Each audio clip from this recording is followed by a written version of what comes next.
I believe the answer is yes, but mostly solar. The wind potential in ASEAN is not so high. There are only a few spots where wind has high efficiency, but solar is definitely way to go. And a good example is Vietnam, as already mentioned, which added in 3 years somewhere between 14 and 15 gigawatts of solar.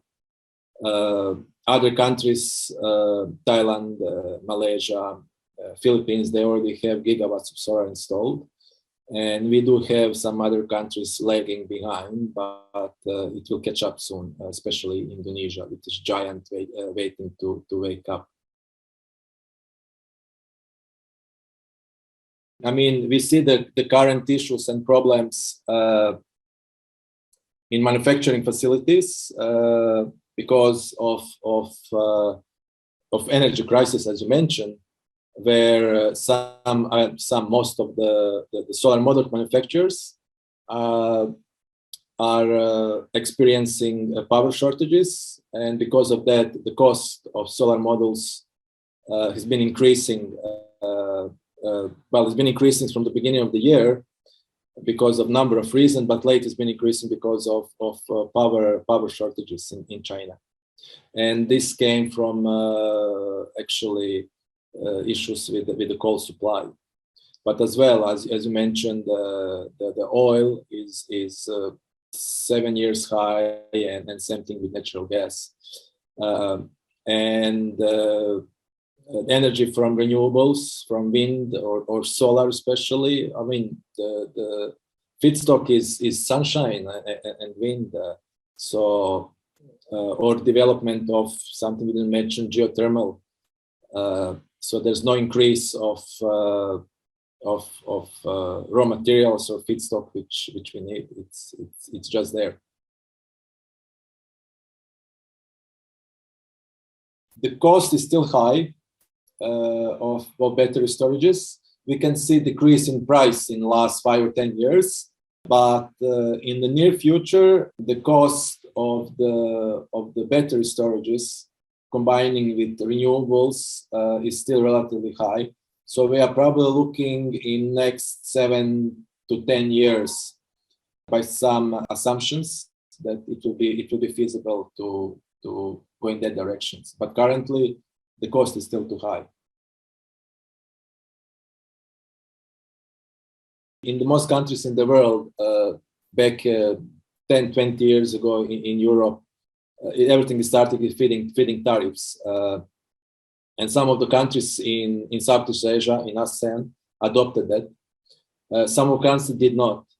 And this is the reason why solar took off in as you mentioned, in Philippines. That is the reason why solar took off in Vietnam. And for me, Vietnam is example of if you want to achieve quick development in renewables, in solar, then all the countries should adopt the Vietnam case study. But that will not happen. We do have slow development beside Thailand, Malaysia, and Philippines, and now Vietnam in other countries.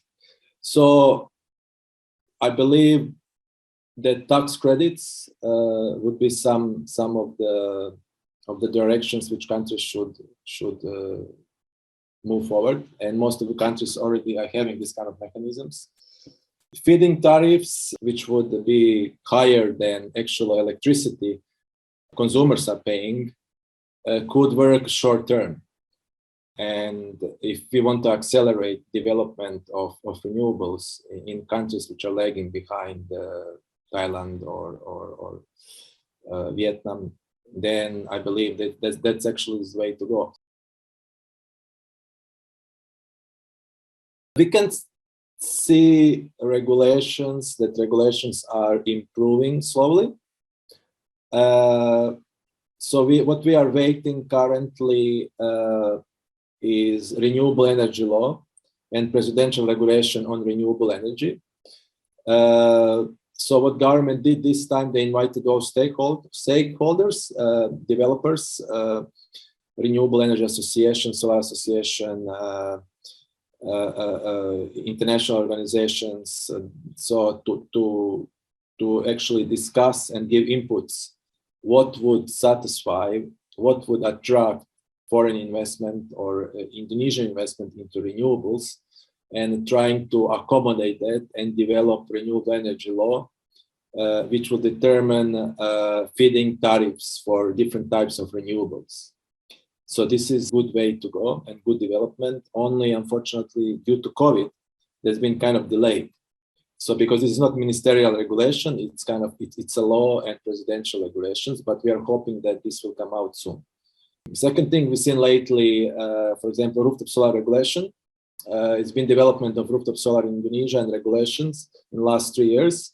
The latest one, which came out 2 months ago as well, show another improvement in terms of net metering increasing from 65% to 100%, so 1 to 1. So yeah, Indonesia is moving slowly in the way, but government is willing to accommodate interests of the private investment.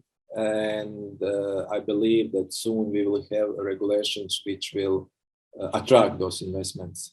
There is another problem in Indonesia. So majority of industry is being concentrated in Java, and in Java we have surplus of power, and we're talking probably at the moment only 70% has been utilized, 30% is idle in a way, and mostly it's coal-fired power plant. So then state-owned utility in a way can be against adding any new capacity, not just renewables, but others. However, in next 10 years, we see that all coal-fired power plants will be already decommissioned. Already now, some of them, they're not efficient to operate. So we will need actually adding a new generation capacity. And if we'll be adding renewables, especially solar, so that's kind of the way to move forward. So decommissioning coal-fired power plants, all coal-fired power plants, inefficient ones, and adding more renewables, especially solar in Java. Today we have a surplus, but if we do not invest and develop new power generation, we will not have any more surplus in the next 10 years.